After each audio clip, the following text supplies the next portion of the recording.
प्रस्तुत है कर्मयोगी श्री श्यामाचरण लाहिड़ी की जीवनी का 7वां भाग।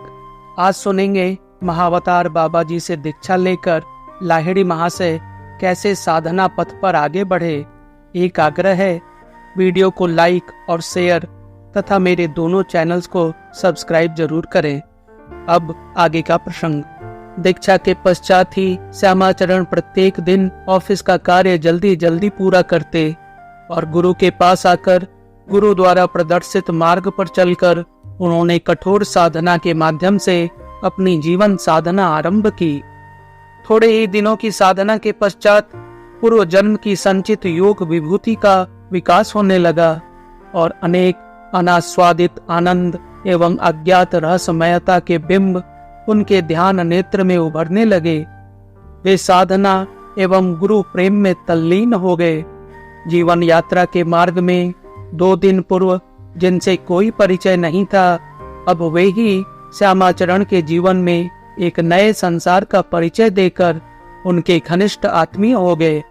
जैसे आत्मीयता ने स्वार्थ प्रेम एवं निर्मल स्नेह ने रूप धारण कर लिया हो और बाबा जी अब उनके कितने प्रिय और अपने हो गए। श्यामाचरण अपने गुरुदेव को बाबा जी कहकर संबोधित करते थे, इसीलिए परिवर्ती काल में उनके अगणित शिष्यों ने भी उन्हें बाबा जी की संज्ञा दी थी। साधना के नशे में आत्मविस्मृत श्यामाचरण गृहस्थ संसार, पत्नी, पुत्र, कन्या सबको भूलकर इस प्रकार साधना में विभोर हो गए कि वे किसी भी कीमत पर गुरु का साथ नहीं छोड़ना चाहते थे। पूर्व जन्म में श्यामाचरण ने इसी गुफा में रहकर कठोर साधना की थी। परिणामतः वर्तमान जन्म में थोड़े ही दिनों की गहरी साधना के माध्यम से वे साधना के एक उच्च स्तर पर पहुंचकर घर बार सब कुछ भूल गए। इसी बीच एक दिन बाबा जी ने उनसे कहा कि वे कुछ दिनों के भीतर इस गुफा को छोड़कर कहीं अन्यत्र चले जाएंगे, क्योंकि आहिस्ता आहिस्ता यहाँ लोगों की आबादी बढ़ने लगी है और साधुओं के रहने के लिए यह जगह अनुपयुक्त होती जा रही है। विशेष रूप से वे जिस कार्य के लिए इतने दिनों तक यहाँ टिके रहे, वह कार्य भी संपन्न हो गया। बाबा जी ने जिस कौशल के साथ उन्हें यहाँ बुलाया था, वह भी उन्हें विस्तार पूर्वक बतलाया। इस दुर्गम पर्वत अंचल में अन्य एक क्लर्क के आने की बात थी, किंतु बाबा जी की इच्छा शक्ति के प्रभाव से अधिकारियों ने उसके बदले श्यामाचरण को भेज दिया।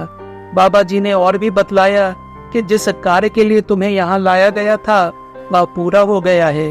अब तुम्हें घर लौट जाना होगा, वहाँ तुम्हें बहुत कुछ करना है।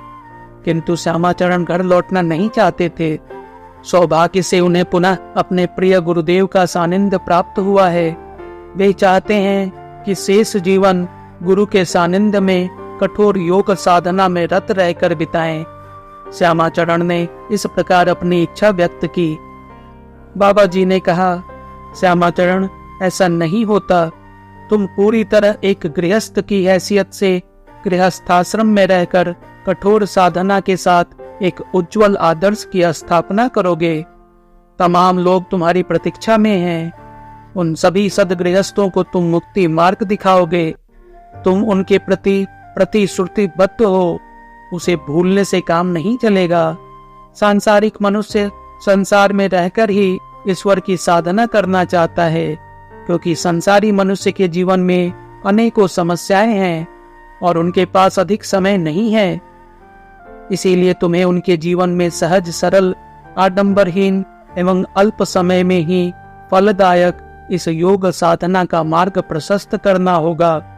तुम्हारा आगमन इस धरती पर इसीलिए हुआ है, यह बात हमेशा याद रखनी है।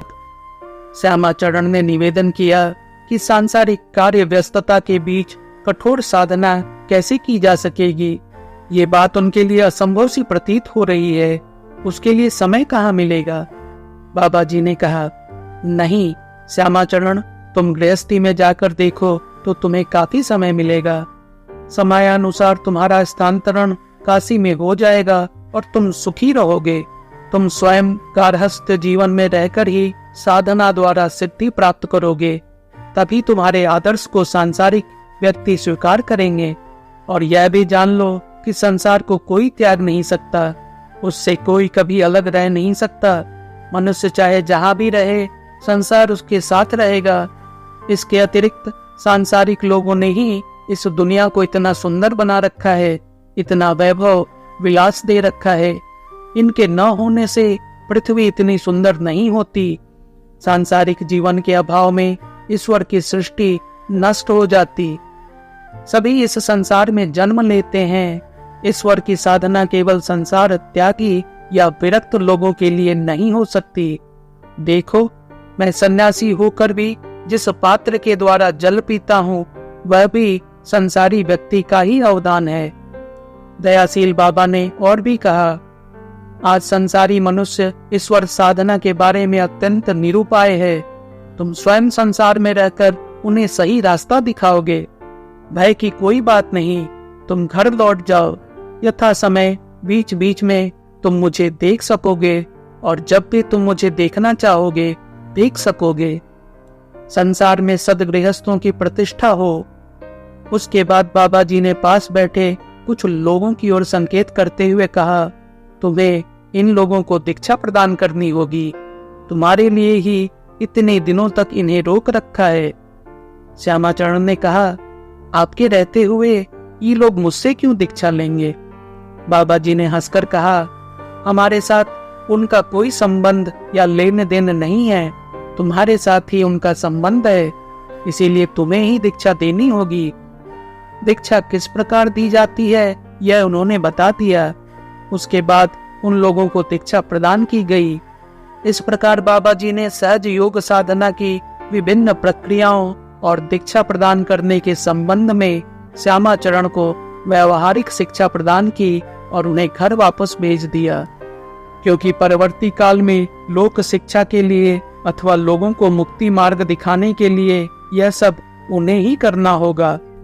रानी खेत में उस समय जाड़े का मौसम प्रारंभ हो गया था। बाबा जी के निर्देश के अनुसार श्यामाचरण ने रानी खेत से अपने तबादला या स्थानांतरण के लिए 17 दिसंबर 1868 ईस्वी को उच्च अधिकारियों के निकट आवेदन पत्र प्रेषित करते हुए लिखा कि शीत प्रदान पहाड़ी अंचल उनके स्वास्थ्य के अनुकूल नहीं है।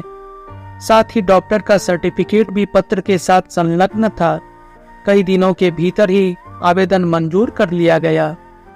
एक भरी पूरी लहराती नदी की तरह ही श्यामाचरण भी क्रिया योग की साधना का समस्त तत्व हृदयंगम करके संसार क्षेत्र में उतर गए। गुरु के निकट से उनकी विदाई के समय हिमालय के अनेक असाधारण सिद्ध साधकों ने उनसे भेंट मुलाकात की और उनका अभिनंदन किया। जिस प्रकार एक वृद्ध पिता अपने युवा पुत्र को योद्धा के रूप में सजाकर युद्ध भूमि में भेजता है, वैसे ही बाबा जी महाराज ने श्यामाचरण को योग साधना के गूढ़ तत्वों द्वारा संपन्न सुसज्जित करके संसार रूपी कर्म क्षेत्र में भेज दिया, जिसमें उन्हें संसारिकता का स्पर्श तक न लगे। यथा समय श्यामाचरण की बदली का आदेश आया कि इस बार उन्हें उत्तर प्रदेश के मिर्जापुर स्थित कार्यालय का कार्यभार संभालना पड़ेगा। अपनी पूरी तैयारी के साथ 15 जनवरी 1869 ईस्वी को भीगे नेत्रों से उन्होंने गुरु के निकट से विदाई ली और मिर्जापुर के लिए रवाना हो गए। जाने के पहले मानव प्रेमी श्यामाचरण ने गुरु से प्रार्थना की कि वे अपनी साधना का प्रचार प्रसार धर्मनिरपेक्षता के साथ सबके लिए कर सकें। बाबा जी ने उनकी शिक्षा के प्रति अपनी सहमति प्रदान की। मिर्जापुर के लिए आते समय वे कई दिन तक मुरादाबाद शहर में रहे। इसी समय एक विचित्र घटना हुई। एक दिन कई मित्रों के साथ धर्म चर्चा चल रही थी। एक ने कहा, आजकल जो अलौकिक शक्ति संपन्न हो ऐसा कोई साधु नहीं है। उनमें से कोई भी यह नहीं जानता था कि श्यामाचरण के जीवन में कितना बड़ा परिवर्तन हो गया है। श्यामाचरण ने कहा, ऐसी बात नहीं, अब भी वैसे महापुरुष हैं। यदि आप लोग देखना चाहते हैं तो ध्यान बल से मैं वैसे महापुरुष को यहाँ बुलाकर दिखा सकता हूँ। नवीन साधक स्वयं को संयत नहीं कर पाया। मित्रों का कौतूहल बढ़ गया। उन्हें तो यह आश्चर्यजनक लगा। उन लोगों ने बार बार श्यामाचरण से अनुरोध किया और अंत में महापुरुष की मर्यादा की रक्षा के लिए उन्होंने स्वीकृति प्रदान करते हुए कहा, ठीक है, मेरे लिए एक एकांत कमरे की व्यवस्था कर दो और उसके दरवाजे खिड़की बंद करके रखो। गुरुदेव द्वारा किए गए वचन का उन्हें ध्यान आया और वे उसी के भरोसे कोठरी में प्रवेश करते हैं तथा योगासन की मुद्रा में बैठकर गुरु के चरणों में अपनी आकुलता पूर्ण प्रार्थना निवेदित करने लगे। थोड़ी ही देर में एक उज्जवल ज्योति पुंज प्रकट हुआ जो धीरे धीरे बाबा जी के रूप में परिवर्तित हो गया। आसन पहले से ही निर्धारित था। उस पर बैठते हुए बाबा जी ने गंभीर स्वर में कहा, प्रतिज्ञाबद्ध होने के नाते ही तुम्हारे बुलाने पर यहाँ आया हूँ, किंतु सिर्फ तमाशे या प्रदर्शन के लिए मुझे स्मरण करना तुम्हारे लिए उचित नहीं। नवीन साधक श्यामाचरण चुपचाप बैठे रहे और गुरु की गंभीर वाणी सुनकर उन्होंने मन ही मन सोचा कि यह तो एक बड़ी भूल हो गई। बाबा जी ने दृढ़ स्वर में कहा, भविष्य में मेरा स्मरण करने पर तुम्हें मेरे दर्शन नहीं होंगे। जब भी तुम्हें जरूरत होगी मैं स्वयं ही आऊंगा। अन्याय के प्रति श्यामाचरण ने क्षमा मांगते हुए कहा, अविश्वासियों के मन में विश्वास पैदा करना ही मेरा उद्देश्य था। सर झुकाते हुए उन्होंने निवेदन किया, कृपा करके जब आए ही हैं तो सबको एक बार दर्शन देकर कृतार्थ करें। महायोगी ने अपनी सहमति प्रकट करते हुए दरवाजा खोलने को कहा। श्यामाचरण ने दरवाजा खोला। सभी मित्र बाहर प्रतीक्षा कर रहे थे। दरवाजा खुलते ही सब भीतर आए, महायोगी का दर्शन किया और प्रणाम करके धन्य हो गए। वीडियो का अगला भाग जल्दी प्रस्तुत होगा। फिर से आग्रह है, वीडियो को अधिक से अधिक लोगों तक पहुंचाने का प्रयास करें और चैनल को सब्सक्राइब करना ना भूलें।